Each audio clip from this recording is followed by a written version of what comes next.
Yo, what's good? Welcome back to another episode of the RissKy Powerhouse. We out here in Manhattan, right outside. They got their own Madison Square Garden, chilling. You feel me? Pushed up with my boy Malique Trent. We out here for the TBT, HBCUNITED. What's good with you, bro? Holla at the people, let them know something. What's up, bro? My name is Malique Trent. I'm basically from Virginia, North Portsmouth, Virginia, Norfolk, 757 area. For sure. Yeah. Yeah, my man's. Hey, look. So yeah, while we there, you know what I mean, just tell them about your upbringing a little bit. You know what I mean? How you got out here in the hoop game and all that stuff. Who put the ball in your hand and all that good stuff. All right. So I first started off, man, putting the ball in my hand. I really just gravitated to sports early. Shit. I'm from Portsmouth, Virginia, so growing up, all we seen was basketball, football, baseball. Basically sports. So Facts. around I'd say 7, 8, I started playing with it, getting the hang of the game. I ain't really have nobody to really teach me the game or nothing, but it just gravitated on me, bro. And throughout the time, 8, 9, 10, I just progressed, bro, and got better. And I say 11, I started playing rec basketball. I was a little decent. I started realizing, okay, I could play basketball. Then I started playing football. Then I started playing baseball, and just was getting better, bro, throughout the years. For sure. Shit. Yeah, so while we talking about this, hey, look, I'm a man of many hats. Yeah. So we gonna get to the Shaw University. We gonna get there. Yeah. Yeah. I'm from Norfolk, man. Yes, the people already know.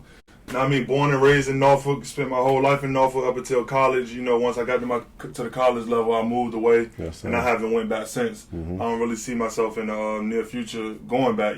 But Norfolk, raised me. Into the man I am today. I went back outside with a park yesterday. Mm-hmm. They was tearing the joint down. You feel me? So I had to catch some videos. I went back to my crib that I grew up in. Took some pictures out there. It was abandoned. Ain't nobody out there. 3 bullet holes in the top floor window that I grew up in. That very room. Crazy, bro. So it's like I think I had to capture that moment because that's probably gonna be the last time I'm out there. You feel me? It wasn't nobody else out there. It was a ghost town, bro. But Norfolk, Virginia, man, a lot came from that. Booker T. Washington High School. It's just funny how we cross paths now. My man's with the IC Norcom, bro. That's the rival right there, the super rival, not the regular rival. It's basically the same school, but in different cities. Different cities, yeah, exactly. Yeah. First black school in each city, you feel me? And when you see the demographic of each school for how they provide for the cities, it's just all the black kids, pretty much, all the projects, all of the lowest income kids in the same environment at one time. So how was your experience at Norcom,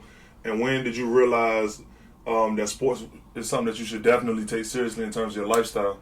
Basically, bro, coming out of middle school was either going to Churchland High School or Norcom High School. So I went to Churchland, but things didn't really go right for real, because they wanted me to play quarterback, but I really was a basketball player. So everything was cool. Then I had got some little trouble, and then I got, kicked out of there. So basically I went to Norcom. Yeah. Prime time, bro. When I got there, it was strictly basketball. It was just a good time for basketball at IC Norcom High School. So I just stuck with it, man. And around my sophomore year, it just started picking up. I started getting more offers and more recruitment. I started getting notified a little more, and I just stuck with basketball, bro. Facts. So what years exactly did you play at Norcom? See, I was at Booker T 11 to 14. Okay, so I was there from probably 10 to 13, because I graduated in 13, but I was at Churchland my freshman year, so 10 to 13. So you ain't catch the dodo wave exactly? You put it right there. Yeah, I was with it right there. Yeah. But Doe graduated in 11, but I played on that team too. I was just a youngest, so I ain't really getting that game. Yeah, okay, you caught the wave at the perfect storm. Yeah, that's what I'm saying. At that time, Norcom basketball was... Yeah, it was a great time, bro. It was just a great time. You know what I mean? Just for the city to, witness all that, and then bringing all us together. It was great camaraderie, bro. I love those years. That's what started this shit right here. So I'm sure Norfolk State, the mentality was, this an offer at home, hometown hero. Yeah. The family can watch me play. I can motivate the next generation, be hands-on, tangible with the kids, all of that. So what would explain, going to Norfolk State, coming out of IC Norcom, and what were some of the other offers you had? Man, going to Norfolk State, bro, it was cool, because they was around the way guys, they came to my high school games, they was visible, I could touch them, I could see them. If I wanted to go on campus, I was right there. They was good dudes. I like the coaching staff, I like the campus. I love the HBCU whole movement, so it was just a great vibe for me, because, that's where I come from. So, but what else you saying about them? Yeah, but when going to Norfolk State, when as that opportunity presented itself, how was that experience going, and what were some of the other offers you had? Okay, so all right, so the experience was cool. You know what I mean? I got the whole HBCU vibes, you know, being with other guys and whatever, but I ain't really like being the only freshman, so I kind of felt like left out during certain situations because I was redshirted my freshman year, so it was a lot going on at Norfolk State, but that's why I had to get up out of there for real, for real. But the other offers I had, like coming out of high school, was like Radford, a lot of big South schools. Presbyterian, I don't even know how to pronounce it. Presbyterian. For sure. Winthrop, you know, a lot of big South schools. Drake, basically the whole big South. High Point. So I had made a decision to go junior college because I had like guys like Desmond Lee. Desmond Lee went to Booker T. He ended up going to New Mexico Junior College, and Devin Patterson. Des said he really set the trend for a lot of guys to go to New Mexico Junior College, like me, Tyler Blunt, Devin Patterson. We had a bunch of 757 guys. Shout out all them 757 guys for sure. For sure. They definitely paved the way. So when I went out there, it was just like, all right, boom, I'm out here now. What, bro? First practice we had like Big 12, Pac-10. You know what I mean? Power 5 colleges in there. I'm like, boy, I made a good decision. You know. For sure. All right, so going to New Mexico, when you hop on that plane, bro, it's no more Portsmouth, bro. It's no more High Street, Effingham, you know, Tower Drive, Bremerton Avenue, all that done. You feel me? So what was the shift in terms of your mentality, and how was that experience is getting into some new land, bro? Bro, what's crazy, that was my first time hopping on the plane. And I didn't know where I was going, bro, but I just knew I was going to play ball and I was going to school, you feel me? So when I got there, all I see is like dry land, you know what I mean? Deserts. You know what I mean? But as I got closer to the school, you could see like a little junior college setup, you know what I mean? It was cool. And my teammates was cool, man. Everybody, it was a cool situation because, you know, it brought us all together, you know what I mean? Guys from different states and whatever cities. It brought us together, shit. We was a good team. We had like 9-10 players signed at the end of the season. I was at JUCO for 7 months. I probably had like 17 offers. Went to an All-Star game in Vegas and shit, just took off from there, bro. And that's where opportunity brewed. You know, sometimes you don't see the other side of the door, but I always tell people it's a door out here for everybody, but you got to build up 1,000 doors to get to that one door, bro. You got to work. You got to build them doors, bro. And that's what Norfolk was. That's what Norfolk State was. Those were them doors that I be speaking of in the reels, bro, on Instagram. Y'all hop on that in the comment section for sure. But when you think about getting into a new area, like when I first went to Shaw, you feel me? I was in the same boat. Like, I ain't hop on the plane, but I really didn't know the landscape of exactly where I was going. I just knew I was going on a band scholarship. I knew I was going to live on campus. You feel me? That's all I knew. But like once we got outside the campus, we downtown with it. We in the city with it, NC State, whatever. How are the people out there in Arizona, like in terms of like the mentality? Like, I mean, I say like they're cool. It was a lot of. I was in New Mexico. Actually, I was in New Mexico, like outside of Lubbock. So it was just like it was a bunch of Hispanics. You know, they was cool though. You know what I mean? It wasn't no problems. They supported our JC team, so it was like a community vibe. That was the only school in the radius of where, you know what I mean, they can go have fun. So they used to come check us out. You know what I mean? This might be their only chance to meet us. You know what I mean? One of them might go to the NBA. You never know. So they supported us, took pictures or whatever with us out of the games. After the games, you know, they'll kick it, throw parties. It was cool, man. New Mexico was a vibe. I ain't gonna act like it was just jail. Nah, it was cool for real, for real. It worked out for me. For sure. 17 offers. What were some of those offers that you can think of off the top? Bruh, South Carolina State, Kansas State, Colorado State, Tennessee, South Carolina. I had so many, bro. It was just rolling in. It was just so shocking to me because I'm like, bro, I'm from Portsmouth, Virginia, bro, and I'm getting all these high division, you know what I mean? Division 1 colleges. And I mean, you can Google that too. It ain't no, you know what I mean, no fraud in me. Them offers there, and there was some more. I can't really name them, but I took 5 visits. And I had an in-home visit with Kansas State. I want to say his name is, I forgot the coach name, but I took visits to Houston University, Creighton. They offered me. I went to Texas Tech and TCU, man. TCU. That's what Desmond Bain just came out of, right? Yes, Desmond Bain, right? Yes, sir. My boy. Bain, that boy is nice. That's my boy, Honey Bun. Hey, I just seen him. This is like his freshman year, bro. He came in. He didn't like we having shooting drills. I just seen him smack like 53s in a row, straight. Freshman year though. Like he was just built different, bro. His mentality is just. He bro, was a so pro. let me tell you a Des Bain story, and the true RissKy Powerhouse fans, they know this one, bro. Yeah. So his rookie year, he was coming off the bench. He averaged like 8 points. Yeah, like 8 points. But I watched every team in the league. Yeah. So I threw something on Facebook after I think it was probably like 2 games left in the season, something like that. They had just made the playoff. They was in the play-in against the Warriors. You feel me? Yeah, exactly. And I said, bro, this dude can average 15 right now. Yeah.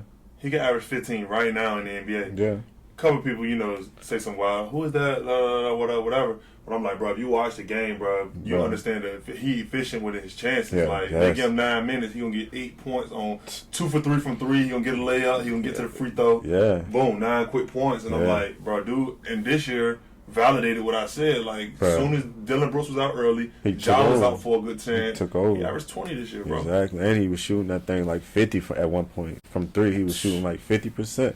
But I seen all this, bro. Like, he was a freshman, bro. Just came in wet out of Indiana, bro. Like, he was just so happy to play basketball. I was like, yeah, he got the intangibles. Because we had another guard, too, Jalen Fisher. Jalen Fisher, albino guy from Memphis, he was kind of cold, too. So the whole wave of that TCU, I salute Jamie Dixon for that. They got a couple of dudes in there now that went back. They were supposed to go in the draft this year. They went back, though. That's how you build a foundation there. Jamie Dixon definitely built a great foundation throughout like these past few years, you know what I mean? So I salute them boys out there too.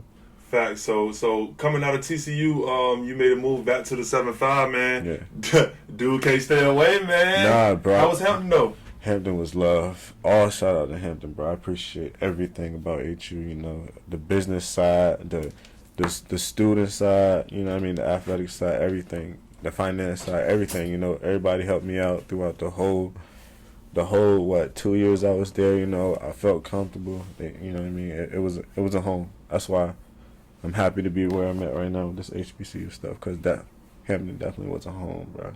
For sure. And I'm glad, man. I landed in the right spot for my situation. I landed in the right spot in the first row, bro. Yeah. And what's so crazy about the whole situation? I don't mean to cut you off, but like, when I was leaving TCU, bro, I could have called like any school. Like I had like a few schools I could have went to, but my first instinct was like, you go to Hampton, bro. It's like 45 minutes from the crib. It's across the water, but it's private, so like don't too many people be out there. It's low, and bro, I made the perfect decision, man. I ain't even gonna lie to you, bro. I'm telling you. So how many seasons did you play with Hampton? I played one. One season. Because once you come out that transfer, you can't play, right? Yeah. I ain't gonna say I sat out a whole year, but I sat out like the semester. So like I sat out from like January to maybe like September, basically. Yeah. So what in terms of going to Hampton? Did the coach automatically like, okay, you coming in to do this or that? Or was it like a fight for it situation? Like, how was the situation on the court, like, with the team? I mean, I'm a grinder, you know what I mean? I ain't going to just come in and be like, oh, I need to be doing this and doing that, you know what I mean? Whatever you want me to do, I'll do it. Like, you want me to come off the bench? Cool, I'll come off the bench. You want me to start? I'll start. Boom. It don't matter, but me, I'm the type of player, you know what I mean? I show by example. So sometimes the team will follow back to me, and then the coaches will gravitate to that and be like, okay, you do that, you know what I mean? Or you do that. Malik, we need you to start today. We need you to come off the bench. Cool, whatever.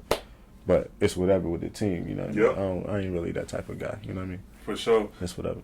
So, coming out of Hampton, did you know that you wanted to continue to play basketball, or did you have any aspirations of anything else, or was like agents rolling in? Like, how did that go about, like being professional outside of the draft? Honestly, bro, I had another year to play basketball, bro. I could have, you know what I mean, stayed and played at Hampton, but I had graduated, so it was like, boom, I'm already 24, so I'm about to just get up out of here. So, you know what I mean, I was working out, you know what I mean, I had signed with an agent or whatever, but the first agent, I forgot, Mario from 2 Point Agency, I say, okay, yeah, him. So I had signed with him, but he won't really, like, working. I felt like he won't really working for me, bro. So, and this was in, like, 2 month span. I'm thinking I'm supposed to be gone within 2 months or whatever. Now that I'm older, I see it's crazy. So I had got rid of dude, and I'm like, boy, let me try something real quick. So, you know what I mean, I put all my highlights and stuff on LinkedIn, my you know what I mean, my resume, what I did, how I played, stats or whatever. Yep. Man, a guy from Ukraine had hit me up like, you want to play in the Ukrainian Super League. It's a nice division. He showed me like guys like PJ Tucker, Pat Bev, and like all these guys that played. And I'm like, yeah, why not? He was like, if you sign, you know what I mean, sign with me as your agent right now, you'll be here next week. You know what I mean? I'm thinking he jiving. Sent me the contract. I was there that next Wednesday, bro. I'll never forget it. I was with my mans right after we had like an open gym session. He called me, but he was like, call me back. So I called him back. He was like, yeah, my man, I sent the team your highlights. They want you. They want you here by Wednesday. You know, they just finished preseason, and they want you. They like your game. So, shit, I'm like, damn, he just got me a job in like a day, bro. You know what I mean? So I'm like, it was just crazy, bro. And then I had a great season, bro. I was damn near Rookie of the Year, Defensive Player of the Year. My team won first. We won the regular season first place championships. You know what I mean? We finished third. We placed overseas my first year. I placed bronze. Yeah. Defensive Player of the Year, all import, you know what I mean? All-Star game. It was lit, bro. And I took advantage of that. You know what I mean? Just off the LinkedIn. Yeah. A LinkedIn message, bro. Took me all the way to Ukraine, bro. And then I even followed up and went back to Ukraine for my second year. Shit, with the same squad? Nah, I went to a better squad. More money, better, you know what I mean, budget. For sure. Yeah. In terms of, so how many different countries have you played in? Shit, I played in Iran. I played in Ukraine twice. I played in Russia. And I played in Lithuania and Romania. But in Romania, I was only there for like 3 weeks because of the COVID shit. So teams had sent people home. That's when the shit had just started and was going crazy when the NBA. Yeah, when the NBA had shut down, they had sent shit. It was like NBA shut down. You might as well send us home too, right? Yeah. So yeah, we went home like 2 weeks later, bro. I was in Lithuania for like training camp. It was nice, bro. We was playing Lithuanian teams with my Ukrainian team. Why that sound? Oh, the ball, LaMelo Ball, Lithuania. That's why that sounds familiar. I'm like, who? I'm like, why that sounds so familiar? Yeah. But yeah, so in terms of your role when you playing, you know, even in the college game over here, we groomed to play a certain way. Yeah. You know what I mean? We raised up to get a bucket. Brother, if you a big, we gonna post you. You gonna throw a hook shot. You gonna clean the glass. You dunking. Anything. That's what we thinking about as a big. You a guard. You dicing people up. Stepping back, pulling. For sure. Or you dancing and you getting all the way to the bar high, flow the package, all that. So over there though, it's a little bit different in terms of the space of how people operate. When you got there, did they look at you like, here go the ball, or was it like? Nah, okay. So at first it was like on some system stuff. We was just running the system and stuff. But then they seeing like, oh, he could score, like, you know what I mean? He can get it his own in a certain type of way. So we put in like a few different packages. Because when I got there, bro, we was on week 1. Like, we was about to go into our first game of the season. So we started off, you know what I mean? I damn near threw up on the court. But we started off running through the offense. First game I had 21, bro. And I was only there for like 6 days, you know what I mean? Running the offense. But like throughout the season, it got more like, all right, here, you got it. You know what I mean? Make something happen. Sometimes, or when I was in the mood, because you know, we had other players too that like to get theirs, and I ain't that type of guy. If I'm going crazy, you know what I mean. I'm gonna share the wealth because it's gonna make it's gonna make the team better, bro. Yeah. You gotta have multiple threats. Everybody know the game. Everybody know that game. For sure. But overall, just talking to a lot of other guys, they say when you get there, boy, they give you that rock, boy. Them dudes be looking at you like, wow. Yeah. Wow, he's amazing. Yeah. Especially that team. And then the league catch on after a while because, you know what I mean, they playing you like you regular. But then that second time around, you be like, okay, they more focused on you. The first time you could tell it was just like, okay, you got an American dude, blah. But when you out there, you know what I mean, they feel you and you doing what you're doing. Now they got to focus more, okay, we see who's, you know what I mean, what we got to do, how we got to game plan situations and all that. So it's all right, man. But when it get tough though, because they'll start putting that scout on you. You know what I mean? What? Yeah, once they put that scout on you, and it's real. It get a little tough, but that's when you show your game, man. That's why you there. Yeah, shout out to y'all squad, man. Yeah. Bro told me he had to get the scout going for the game tonight, man. Yeah. So when we transition, man, graduating from the HBCU, opened up some doors for you. You know, as of today. Y'all got a big game tonight versus Team Skip to Malou with the TBT prime time, Rucker Park, 8 o'clock. Y'all got that's the game that the lights come on, you feel me? Yeah. So in terms of preparation, y'all had a training camp in Norfolk, Virginia. You feel me? A lot of guys came from different places or whatever to come together for a bigger goal. So just explain. I seen your video for why you did it, but just let the Powerhouse know, you know, why you gravitated towards HBCUNITED. What you bring to the team? I mean, with me, it's like it's about camaraderie. So yeah, we had the training camp, you know, just to bond and get guys going, get into flow, pace. you know, and certain plays that we felt like we needed to do to put into this package to help us succeed, you know. I mean, we ain't trying to come out here and just play. We trying to win, so we doing the best we can to like lock in. So when I say like scouting report, I got to see what's really going on with these guys. You know, I ain't trying to come out here and look crazy and get embarrassed. So it's all about being focused, man. Like we come here to play basketball, but it's gonna start with us mentally first. You know what I mean? For sure, exactly, and that's just the right mentality to have. It just wouldn't work to pull up 2-3 days for the game. Y'all all in New York. You practice during the day, go out during the night. Nah. You know, just run a couple 3-man weaves and call it a day. Yeah. Y'all, like you said, you opening the door. Yeah. To get embarrassed, bro.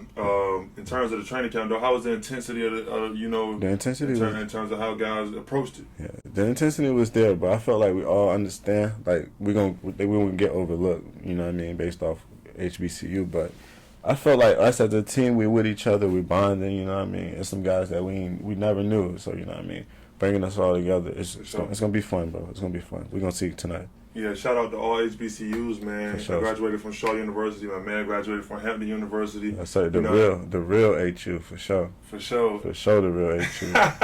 Hey, look, Howard got something to say about that, I think, man. Shout out to the Bices, though. Well, for sure, man. But people don't realize, man, the relationships in terms of the family environment it's a more emotional connection with the HBCU day to day.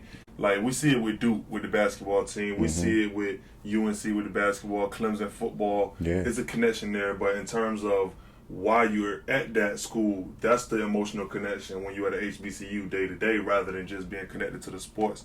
You know what I mean? And that's what people realize. That's what people don't realize in terms of being able to get a training camp together and everybody be on the same page on one accord.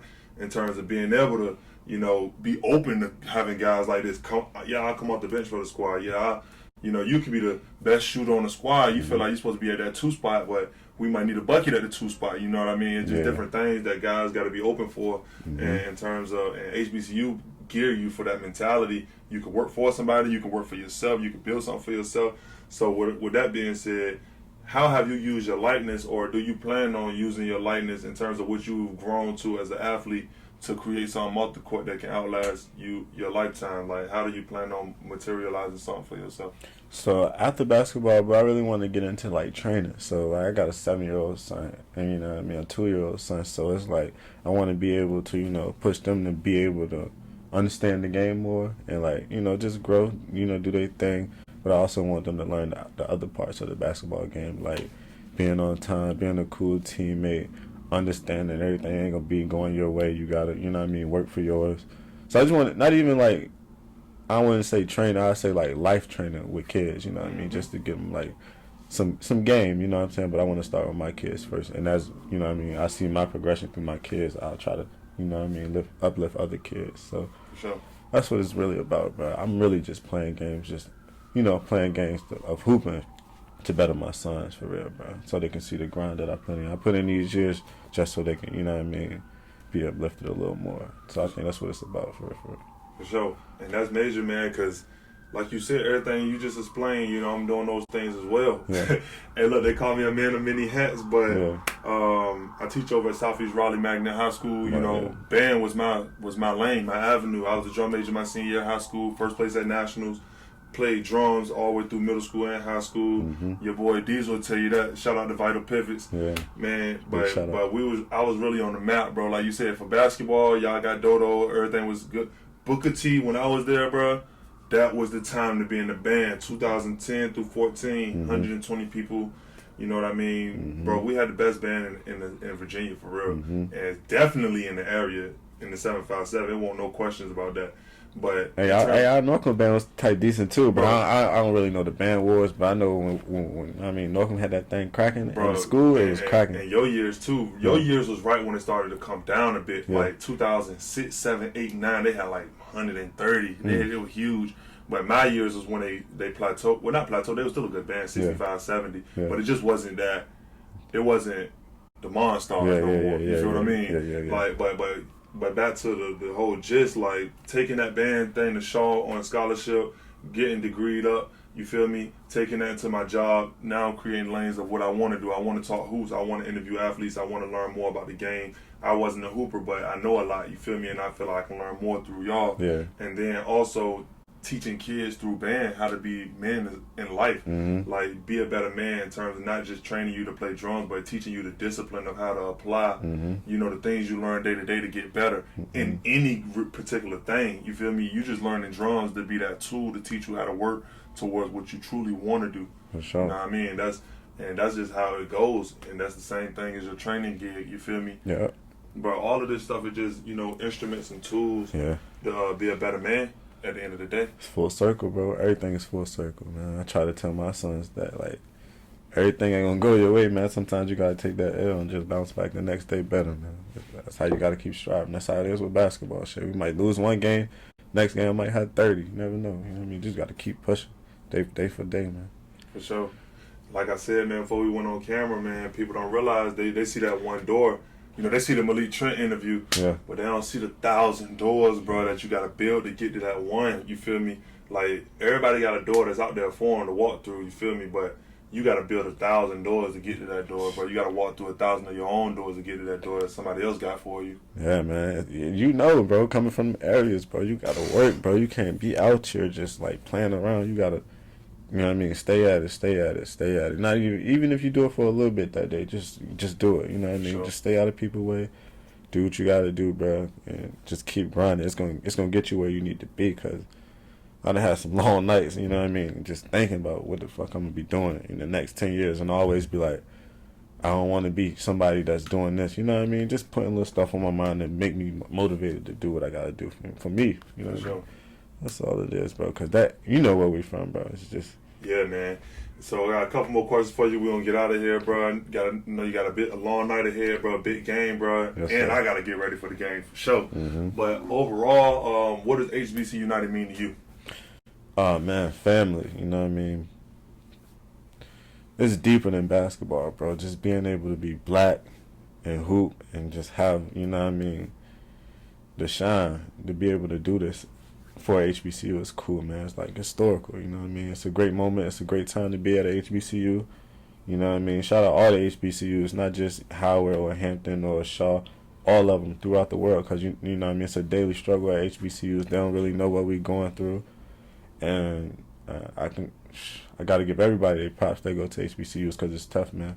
Like, even through, like, financial aid situations or living situations, they get hard at HBCUs, and sometimes they don't put that light on that, you know what I mean? It ain't all about the sports. It's the off-campus situations, everything, you know what I mean? We go through money. Yeah, we go through that together. Finances, all that. We go through it together as HBCUs, so it's cool, man. Then for the basketball part, being able to come with all these other great players that play for their teams and accomplish things, it's cool. You know what I mean? Sure. So shout out to all the HBCUs for sure. Shout out to all the HBCUs for sure. Hey, man, last question, man. You got to get up on your RissKy, my boy. Hey, look, for sure, we got that black for you. We got that teal for you. Hey, man, make sure if y'all have it, man, y'all check that comment section. I'm going to have everything y'all need for the RissKy Powerhouse brand tees. We got the black and orange joint. We got the white and teal joint. We making big moves, man. We out here in Manhattan with my boy Malique Trent. Yes, sir. Appreciate you, bro, for sure. For sure pulling up, man. That's some shout outs or what? For sure. Lock it in. Hey, shout out to the whole 757, man. Shout out.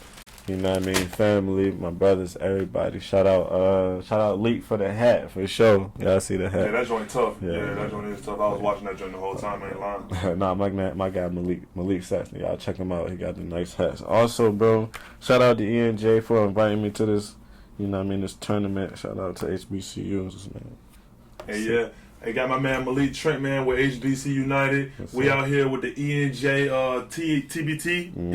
The TBT tournament sponsored by ENJ. Yes, sir. Hey, ENJ, holla at your boy, man. We out here working, man. For sure, it's the RissKy Powerhouse, man. Yes, we might be able to work something out, hopefully, in the near future. We got a lot of big aspirations, you know what I mean, with the RissKy Powerhouse in terms of the ceiling that we're trying to provide with interviewing athletes, overseas athletes, WNBA, NBA players, a lot of untold stories outside of LeBron and Kobe and Giannis, you know what I mean? Those are stories we get on ESPN. Those are stories we get on Fox Sports. Yeah. But on the RissKy Powerhouse, you know what I mean, we getting them under the rock stories, you feel me, that a lot of people not going to get a chance to hear about.